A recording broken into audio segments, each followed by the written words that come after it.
నమస్తే, నేను మీ doctor Sampath Kumar, world record blood donor. ఈ రోజు నేను బసవతారకం క్యాన్సర్ హాస్పిటల్ కి ప్లేట్లెట్స్ డొనేట్ చేయడానికి వచ్చాను. ఇక్కడ చూస్తే చిన్న పిల్లోడు కాడి నుంచి ముసలోళ్ళ వరకు క్యాన్సర్ తో బాధపడుతున్నారు. అసలు క్యాన్సర్ రావడానికి కారణాలేంటో ఈ వీడియో చూడండి. మనం మార్నింగ్ లేచిన దగ్గర నుంచి ఈవినింగ్ పడుకునేదాకా వాడే ప్రతి పదార్థంలోనూ క్యాన్సర్ వచ్చే అవకాశం ఉంది. మార్నింగ్ లేవగానే టిఫిన్ పార్సిల్ తేడానికి వెళ్తారు. వేడివేడి ఇడ్లీ పార్సిల్ చేసేదానికన్నా ముందు దాని మీద ప్లాస్టిక్ కవర్ వేస్తాడు. క్యాన్సర్. ఒకవేళ ఫుడ్ ఇంట్లోనే ప్రిపేర్ చేసుకుని తిందామని ప్లేట్లో పెట్టుకుంటే ఆ ప్లేట్ చైనా ప్లాస్టిక్. క్యాన్సర్. తాగే వాటర్ బాటిల్స్, స్టోర్ చేసే వాటర్ టిన్స్ రెండు ప్లాస్టికే. క్యాన్సర్.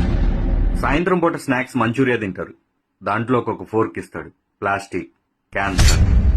కారాలు, పచ్చళ్ళు, పోపులు ప్లాస్టిక్ డబ్బాలో నిల్వ చేస్తారు. క్యాన్సర్. స్నానం చేయడానికి ప్లాస్టిక్ బకెట్ లో హీటర్ పెడుతున్నారు. వాటరే కాదు, ప్లాస్టిక్ బకెట్ కూడా హీట్ ఎక్కువ. క్యాన్సర్.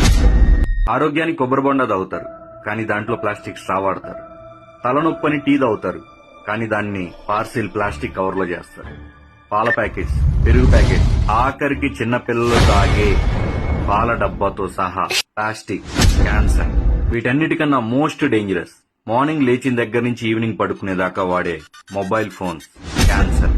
ఫైనల్లీ 2030 కల్లా ప్రతి ఇంట్లో ఒక క్యాన్సర్ పేషెంట్ ఉండే అవకాశం ఉంది.